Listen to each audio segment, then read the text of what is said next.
Go. Yeah.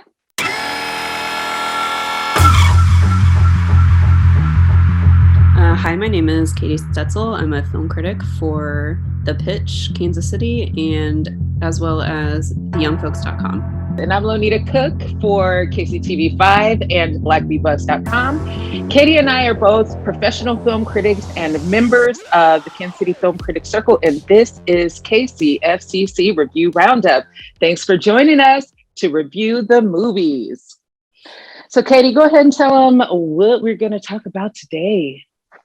We are going to talk about The Courier. Courier is from Roadside Attractions, and it stars Benedict Cumberbatch, and it will be opening in theaters. Zack Snyder's Justice League. So what do you think of The Courier?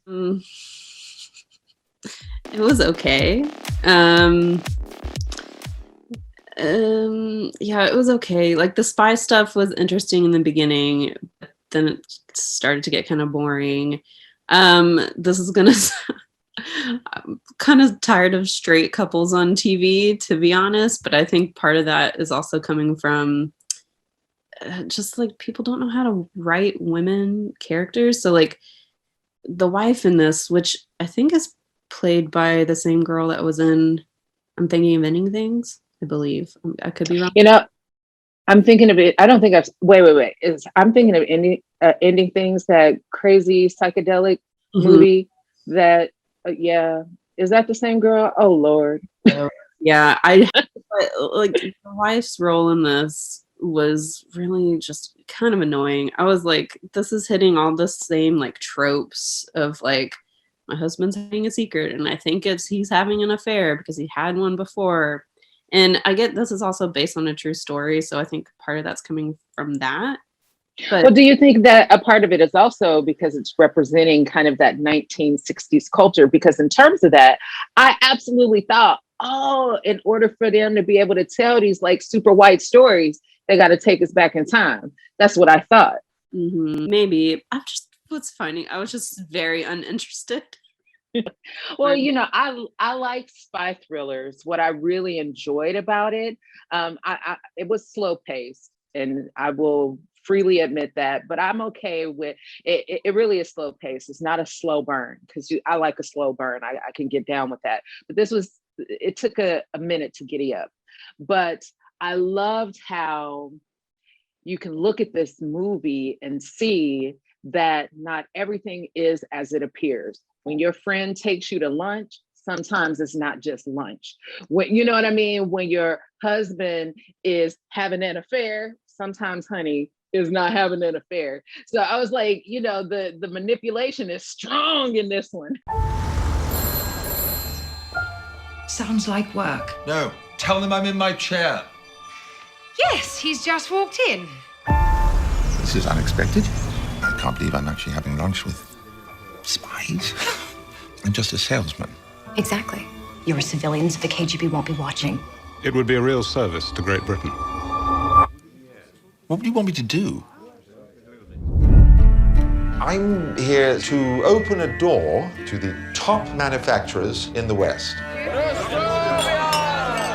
Will I be putting myself in danger? If this mission was the least bit dangerous, you really are the last man we'd send. Make sure you wear it while you're in Moscow. What does this do? Shoot poison darts? Everyone you meet, assume they're KGB. Every Russian is an eye of the state. You'll just be a courier. Just a career for Russian secrets. From now on, you will be selling one thing. The idea that you are an ordinary businessman and nothing more than an ordinary businessman. I did really like in the beginning the way that the whole like spy ring was like laid out, even from the moment when Oleg, who Benedict Cumberbatch's character calls Alex, even the way he was able to first get word, where he followed those American tourists around and was like, take this to your embassy. And then all those little moments I did really like. I just think, yeah, it was slow paced though. Very slow paced. And it was, I think they really tried to make it indicative of the 60s, which I think a lot of movies, when they do that, they try to utilize action and music to kind of keep you energized about it. But this one, they let you just be like, okay, this is the 60s. It is upper crust England, and is going to be a little bit white bread. And I don't mean that racially. I mean that like a little bit bland, Yeah, for sure. Yeah, what the critics say.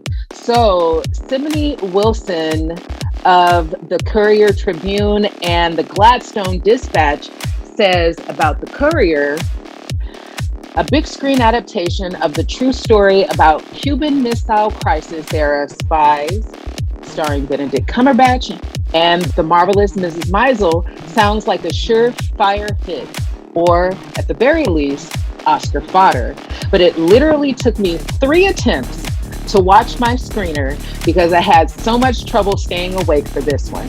However, The Courier is one of those rare-ish cinematic productions where a single performance within it makes an otherwise unremarkable film worth seeing, and in this case, also possibly finally garner Cumberbatch the Oscar he so deserves. You think Cumberbatch deserves an Oscar? Just deserves it?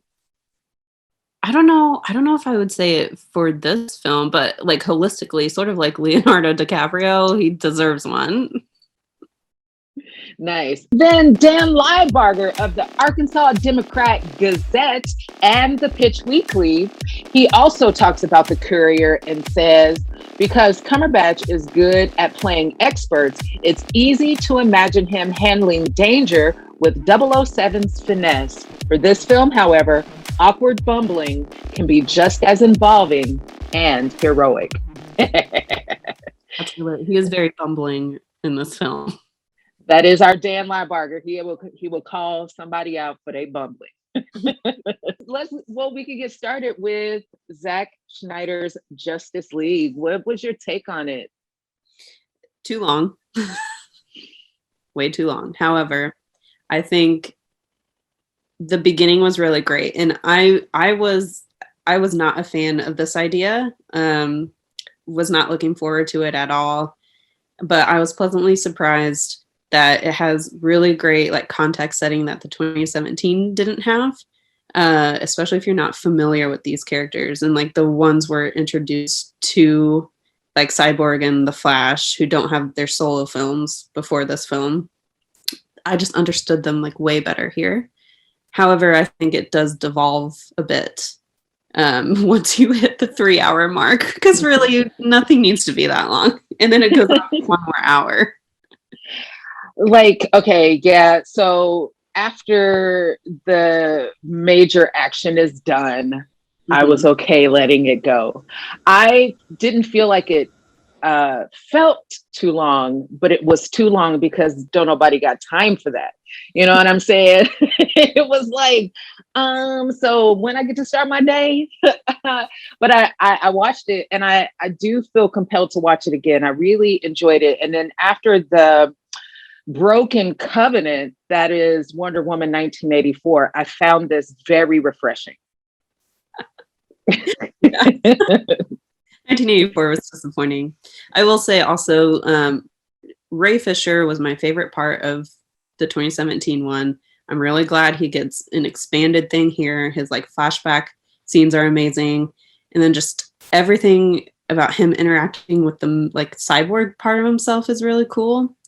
And like it really feels like his movie, and him and the Flash feel like they're a good team up in this movie, which makes me even more pissed about him getting fired from the Flash movie. So that is like really unfortunate, but I think we get that here, and it's not, yeah, no, I totally agree with you, because what I felt in the first one was that Cyborg and the Flash were absolutely castrated. It was like, these guys, what are they doing here? Are they just here because, they're in the comics and we know they're supposed to be here? But in Zack Snyder's version, like you said, we really get to understand them as people, was driving them. Like, I felt like every single stitch of backstory that we got was necessary. I think that every beat was well played, to a certain point, the point where I was like, okay, I gotta go. Yeah. You think that, because for me, I'm gonna be honest with you, I didn't read comic books. Everybody who knows me knows I didn't read comics growing up, that kind of thing. So all of my education is through the movies. And so after the first Justice League, and then really 1984, I was like, okay, I think DC is done. I think it's probably done. And then this one, do you think it revitalizes its potential to become that expanded cinematic universe? I would say yes, if Ray Fisher hadn't been fired. Because we're losing an entire character that feels like the backbone of this film. And the fact that he was supposed to be in The Flash. Now, I don't really want to see The Flash. This was way better than I thought it was going to be. And I remember, like, when I finished it this morning, one, I was really glad for it to be over just because it was 4 hours later. However, I was also like, well, if this had come out in 2017, I'd be really stoked. But now I'm like, well, this is the thing. And now I don't know where it goes from here. That's sort of what The only thing that I did not rewatch the original one, I did not. The only thing that I really liked about that movie was Wonder Woman, and particularly the moment when she says, Kal-El, remember who you are. Man, I cried in the first one, but it was like residual tears from watching the first Wonder Woman movie. It really got me emotionally. This one, that moment didn't quite grab me the same. But I felt like the Wonder Woman that we fell in love with in the first movie was restored. I really, really found it, and this could be my ignorance because I don't know comic book stuff, but I really found that the major villain looked just like Thanos, and Steppenwolf looked just like the monster from Ragnarok. And I was very angry that they just stole these villains. I'm going to be a bit controversial and say I liked the way Steppenwolf looked in the first. I know everyone hated it, and compared to this one, everyone's like, this is way better. And I'm like, I'll take both, whatever.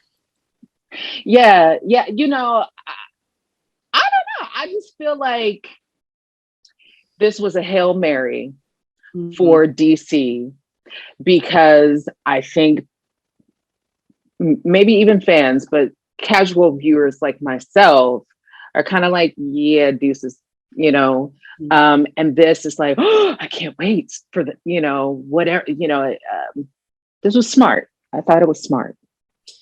Do you want to mention, I think I've already said this, but I do hate that like the fandom was super toxic throughout all of these years, and then they got what they wanted.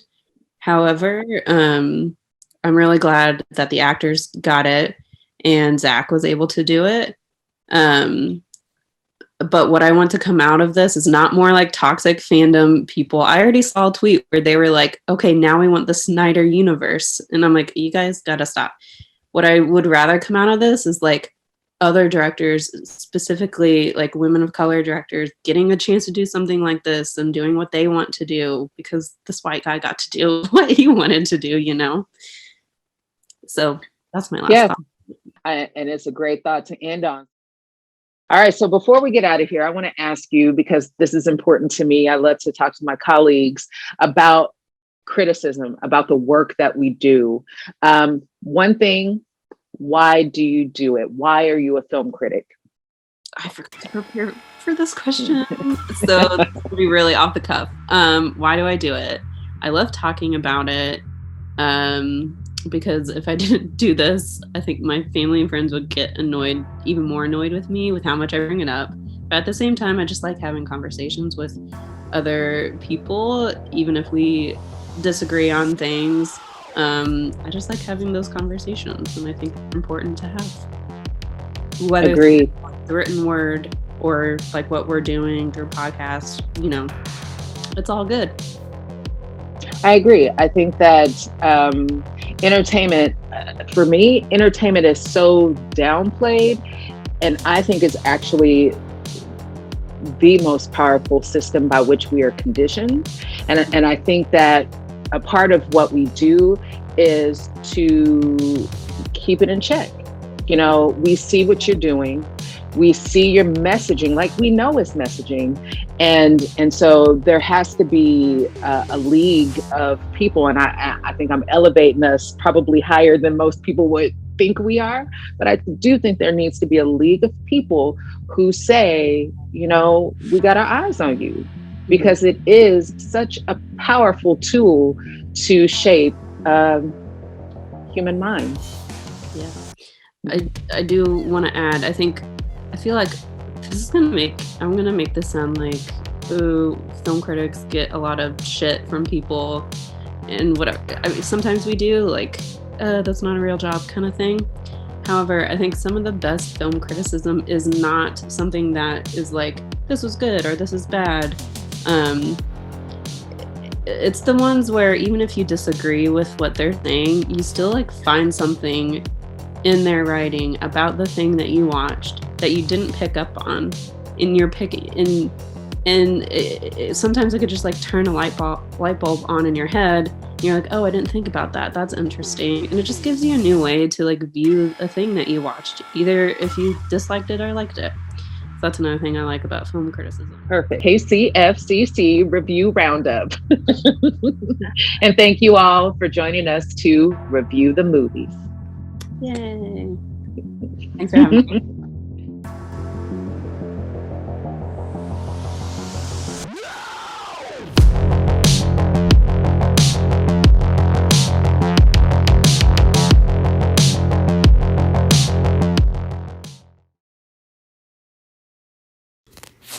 That victory belongs to me!